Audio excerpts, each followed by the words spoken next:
Hey guys, your old pal Jotaro Shima here, and today we're here to talk about Monster Hunter World. Yes, that game. The one that no one will shut up about.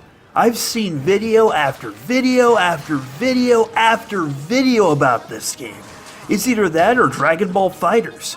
But does Monster Hunter World really live up to the hype it has generated? Let's have a look. The game starts off with a story. Wait, a story? That's right, Monster Hunter World has a story to it, and this is the first time I've ever seen one in a Monster Hunter game. But then again, the last time I played one of these games was on the Nintendo Wii, so I could be wrong here. You start off as a part of the Fifth Fleet, a fleet of adventurers set off to a continent to start a new life.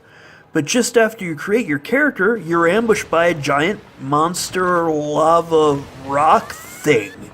You make your way across the monster's enormous back after your ship gets decimated by it. You eventually get as far as you can go and escape with the aid of some pterodactyl-like birds in the area.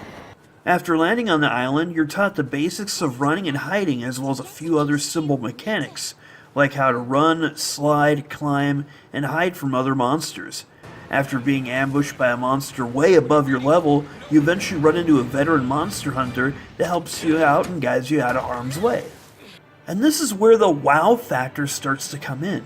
This game is beautiful. Everything is so well rendered and natural.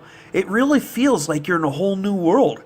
Graphically, this is one of the most impressive games I've seen in a while, and it really shows when Capcom says it took several years to make this game. They really took their time with everything. After being saved, you're taken to Astera, the base of operations, and it is here you're given a tour of what you can do in the city, as well as where to get armor, weapons, items, etc. You already start out with light and heavy armors already stocked, as well as metal versions of every starter weapon available in the game. You also get introduced to the story quests as well as bounties and investigations that you can undertake to better understand the flora and fauna in the game. Of course, I know why you are here. You want to hunt and kill monsters, right? Well, there's plenty of that too. You can take on all the story missions if you like, but you can also go on expeditions if you need better materials for your equipment. And that's the bread and butter of every Monster Hunter game. And it's a good part of this game too. You can collect and craft new weapons, armor, and items with the things you find and collect in the world.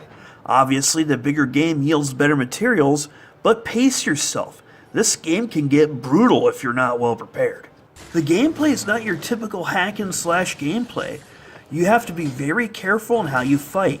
Hits from monsters will make you stagger and even take you off your feet. Actions like guarding, sprinting, and evading use up your stamina gauge, and if that goes down, you tire out and become unable to do anything until you recover. Your weapons also wear out as well, and can bounce off enemies if they're too dull. And the actions you take to recover can slow you down too.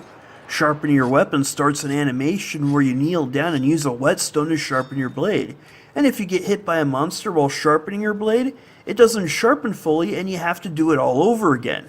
Drinking potions and eating meat to recover health and stamina also have character-stopping animations that require you to be in an out-of-the-way area before you do them. Now, this is not necessarily a bad thing, it just takes some getting used to.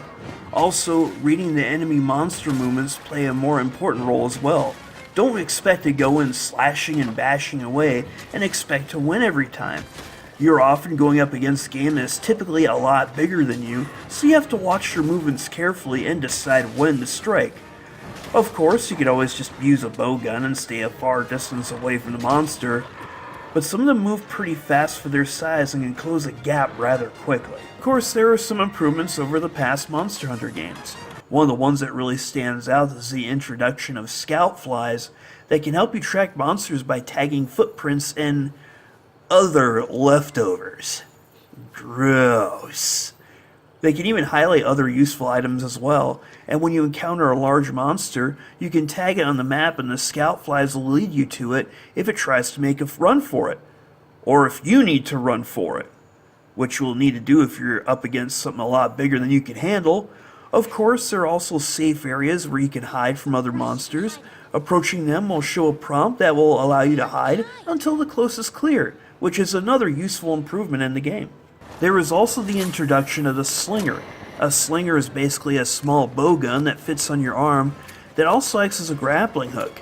You can find slinger ammo anywhere, and each type of ammo does different things like damage smaller enemies, light up dark areas, emit sounds for distraction, and even wash mud off a monster. Yeah, you will have to do that. Probably more than once. All in all, Monster Hunter World really does live up to the hype. The game is beautiful and tough and can be very brutal, especially if you're new to the Monster Hunter games. But it's not because of programming errors or monsters being too OP, it's because it's a monster hunting simulator. You're a human being going after beasts at least twice your size. It's going to get a little rough out there. But once you get the hang of it, it really is a fun game that can really suck you in, especially when it comes to farming for better items, armor, and weapons. You'll need to fight the bigger monsters more than once to get what you need, but don't worry.